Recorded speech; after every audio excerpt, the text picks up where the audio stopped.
Olá pessoal, sejam todos bem-vindos ao meu canal do YouTube. Eu me chamo Socorrinha Rodrigues e desde já eu quero agradecer a você que já é inscrito nesse canal e você que ainda não se inscreve, compartilha, deixa lá o seu like, que é para o YouTube entender que esse conteúdo é relevante e que ele pode ajudar aí outras pessoas, certo?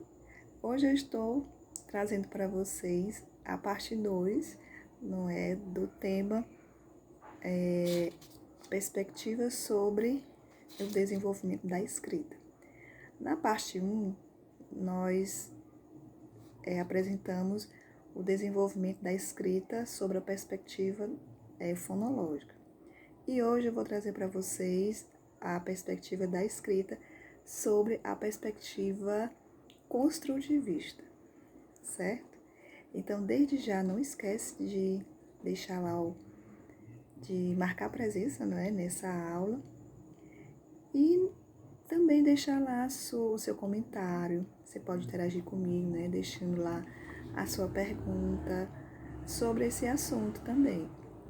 Eu vou deixar também a descrição aqui desse conteúdo para você nos vídeos, para você também ter mais aprofundamento sobre esse tema, tá certo? Então fica comigo até o final, tá? Hoje vai ser a segunda perspectiva, certo? A primeira, depois eu vou deixar aqui no... esqueci o nome, card.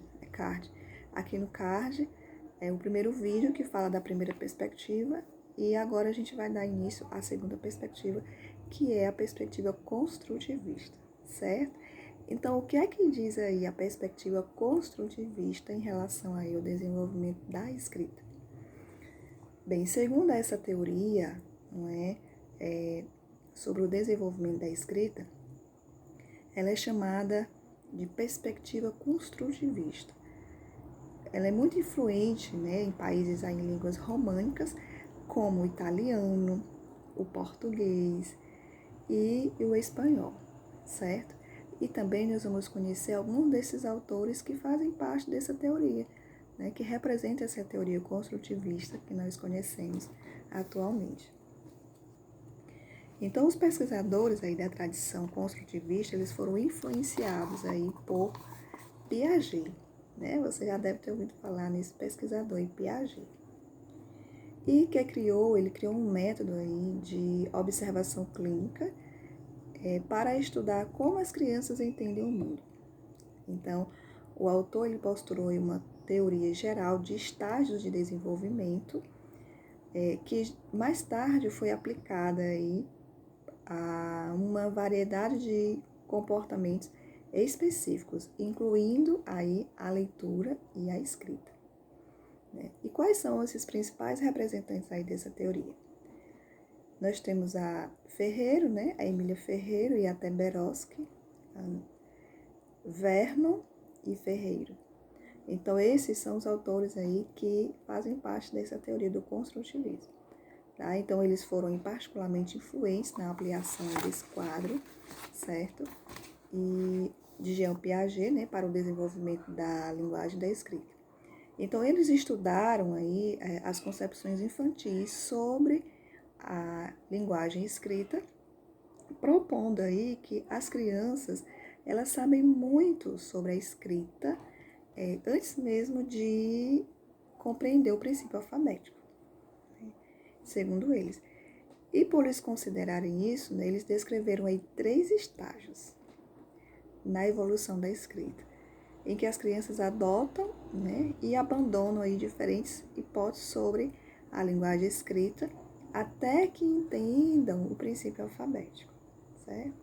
Então, no primeiro estágio, que é o chamado estágio pré-silábico, o que acontece? Eles dizem que as crianças ainda não entendem que a escrita ela representa aí os sons da linguagem oral. Elas, não obstante, elas apresentam aí certas hipóteses sobre a linguagem escrita. Então, uma dessas hipóteses eles afirmam que sobre a linguagem escrita, que uma delas é o princípio aí da quantidade mínima pela qual as crianças acreditam que um texto ele precisa ter algumas letras, né? Então, de acordo aí com Ferreira e Teberoski, tipicamente 3 ou 4 vezes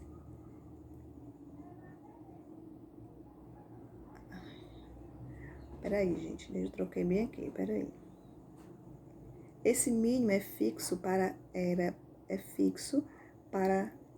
dada criança, tipicamente, né, 3 ou 4 letras, independente aí do número de letras das palavras. Então, o que é que acontece nesse estágio? As crianças também acreditam que as letras de uma palavra devem ser diferentes, né, umas das outras, o que se denomina aí hipótese da variação.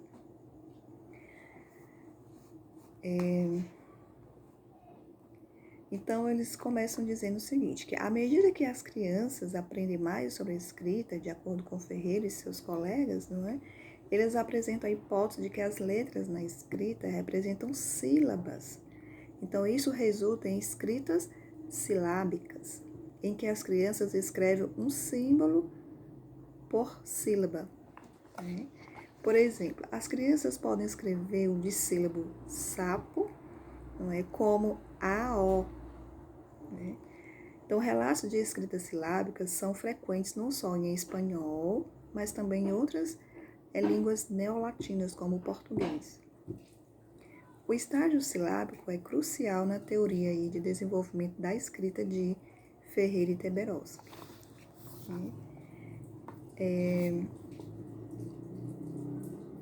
Já que é considerada aí a primeira tentativa da criança de representar na escrita os sons da fala. Então, a partir aí do momento, não é, em que as crianças começam aí a ganhar mais experiência com a linguagem escrita, elas passam a observar que o número de letras geralmente excede o número de sílabas. Então, isso faz com que passem da escrita silábica para a escrita alfabética, quando entendem que as letras elas representam sons menores que as sílabas, ou seja, fonemas, né? Então, a teoria construtivista, ela reconhece que as crianças de sociedades letradas, elas sabem muito sobre a escrita, antes mesmo de entenderem que ela representa, não é, a fala no nível dos fonemas. Então, nos países aí de línguas românicas, a teoria de Ferreira é o paradigma predominante para explicar a aquisição da escrita por crianças.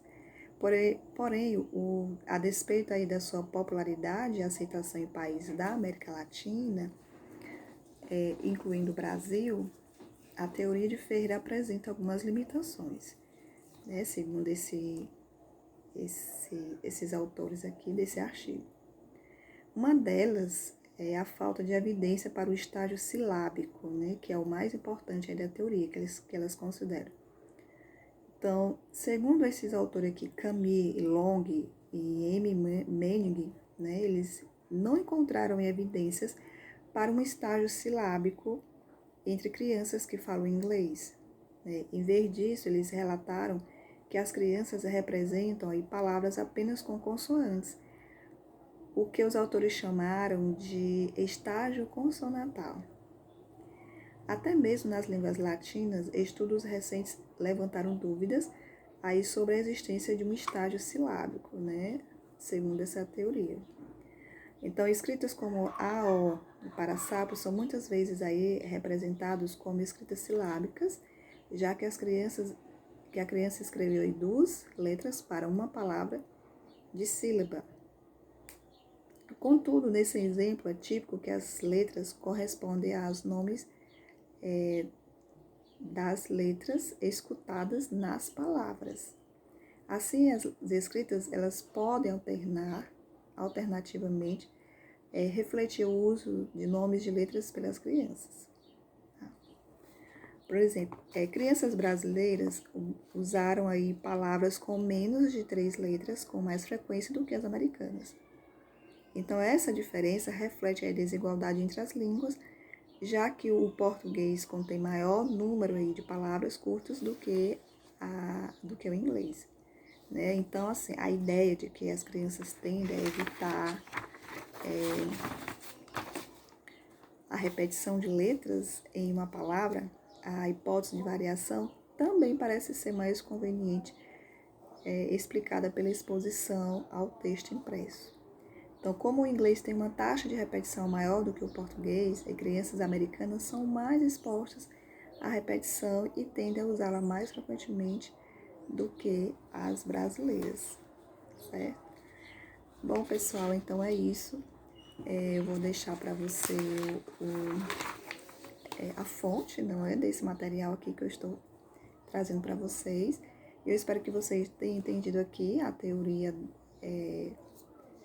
construtivista, não é, a perspectiva da escrita na teoria construtivista, da autora de Emília Ferreira, Ana da Teberoski e do Vernon, né, que são esses os autores dessa teoria. E se você tiver alguma pergunta, quiser interagir comigo, deixa lá nos comentários, certo? Então é isso. No próximo vídeo eu vou trazer sobre a perspectiva da escrita, que é a terceira, né? Sobre a perspectiva da escrita na aprendizagem estatística, que são 3, tá certo?